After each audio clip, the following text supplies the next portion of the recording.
12 bisha ayay ahayd markii Hargeysa ay ku soo laabteen wafdi uu hogaaminayo madaxweynaha Soomaaliland Muuse Biix Cabdi xilligaas oo ay sheegeen inay ka soo qayb galeen shirka golaha Afrika. intaasi ka bacdi waxa soo ifbaxday ila wareedyo sheegaya in madaxweynaha Soomaaliya Maxamed Cabdullaahi Farmaajo iyo ra'iisul wasaaraha dalka Itoobiya ay imanayaan magaalada Hargeysa. shacabka reer Soomaaliland ayaa ka kala aragti dhiibtay imaanshaha madaxweynaha dalka Soomaaliya Maxamed Cabdullaahi Farmaajo. bulshada Boorama oo aanu saaka mikrafoon kala dhaxmarnay ayaa sida tan ku cabiray aragtidooda ku aadan imaanshaha madaxweynaha dalka Soomaaliya Maxamed Cabdullaahi Farmaajo ee magaalada Hargeysa.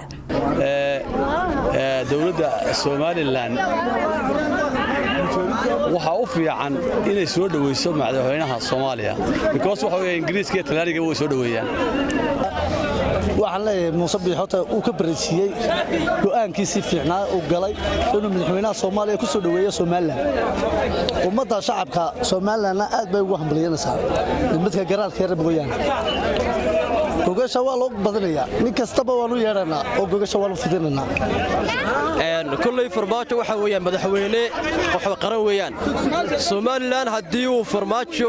imaadana waxaana ma soo kordhin karo waxaan taqa kuwa beerin karo laakiin waa laba waxa weeyaan wadan oo saaxiibo weeyaan. Soomaaliland waxay qaadatay xornimada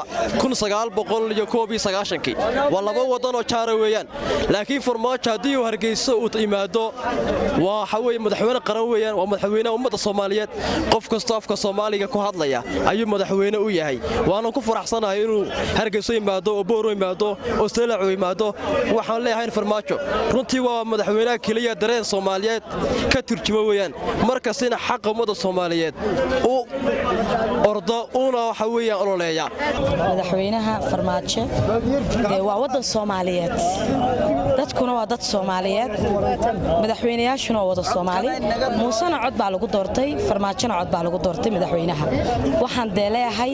inay gartaan dantooda haday Soomaali ay heshiisana alxamdulillah inay danteeda garataa wanaagsan in ay danahooga ka shaqeeyaan dad u dhaxaynin ba ka sii qurux badnayd waxaan soo sheegayaa Soomaali meel walba ay joogto in ay danteeda garato haduu Muuse yahay iyo haduu yahay Farmaajoba in lagu soo dhaweeyo Soomaaliland waa dalkiisa madaxweynaha Farmaajo waxa weey dalkiisa oo yimid waana dalkiisii Hargeysa iyo Muqdisho waa dalkiisii haduu yimaadana waa dalkiisa una iman kara barina uu imanaya waligiina uu imanaya waxa weey ninkan muxuu ahaa Itoobiya Abiy Ahmed jaar baan nahay waxa weey waa dawladan jaar nahay uu iman kara Farmaajo bay naga xigaba inaga Farmaajo naga xiga waxa weey waa dalkiisii waa nin Soomaaliyeed waa nin Islaama waxa weey dalkuna sidaa kuma kala xidhnaanayo una isku midoobaya una midoobaya bismillaahir rahmaanir rahiim wanaag baan u arkaa waa arrin aad u fiican inuu yimaado Hargeysa Soomaali xad ma laha waxa weeyaan xad siyaasadeed baa jira laakiin xad Soomaaliya lama jiro anu waxaan aaminsanahay Farmaajo inuu yimaado Soomaaliland lagu soo dhaweeyo muxuu ahaa Muuse Biix inuu tago Muqdisho lagu soo dhaweeyo